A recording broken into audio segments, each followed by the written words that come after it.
Delegations from Russia and Ukraine are meeting now in Turkey for peace talks. This is the first direct talks between the two countries in 3 years. Well, it's a step forward in ending the Russia-Ukraine war. There are really low expectations for negotiations since the leaders of the two countries are not even involved. They're supposed to meet yesterday. Russian President Vladimir Putin didn't show up. President Trump, who is pushing for an end to the war, says he plans to meet with Putin soon. And President Trump now back on his way to the United States after spending the week touring the Middle East. Yeah, Trump wrapped up his first major foreign trip since returning to the White House with a stop in the United Arab Emirates. There, he discussed various oil and energy projects. According to the president, the trip marks a shift in U.S. interventionism. During his tour, Trump lifted long-standing sanctions on Syria and reportedly sent a nuclear deal proposal to Iran. Supreme Court justices heard arguments over whether lower court judges are exceeding their power to block President Trump's executive orders. This executive order in question, a ban on birthright citizenship, presents a really tricky decision for the justices. Fox's Rebecca Castor reports. Hundreds of protesters, many of them immigrants, gathered outside the Supreme Court Thursday, speaking out against President Trump's executive order to end birthright citizenship. More than anything else, we believe that if you are in America, you are an American. Trump wants to deny citizenship to children born in the U.S. whose parents are here illegally.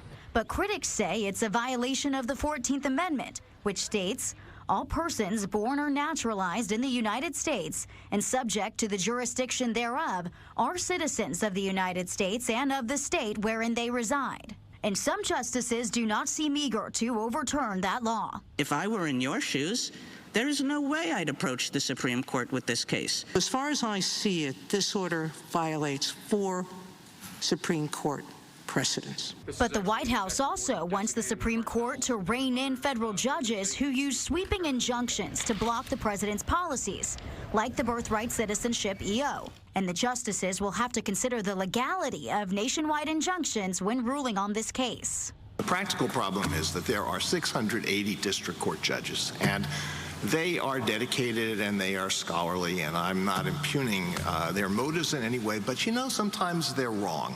This case was fast-tracked to the High Court, and a ruling could come in days or weeks. If the justices rule in President Trump's favor, a lot of his executive actions that are tied up in court may be allowed to take effect. Outside the Supreme Court, Rebecca Castor, Fox News.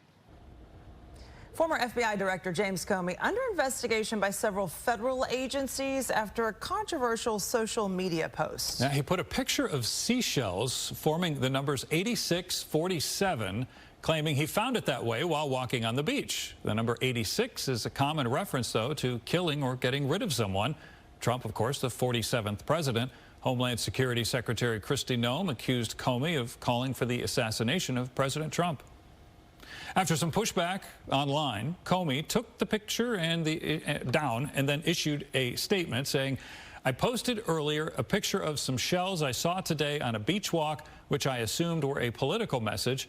I didn't realize some folks associate those numbers with violence. It never occurred to me, but I oppose violence of any kind, so I took the post down.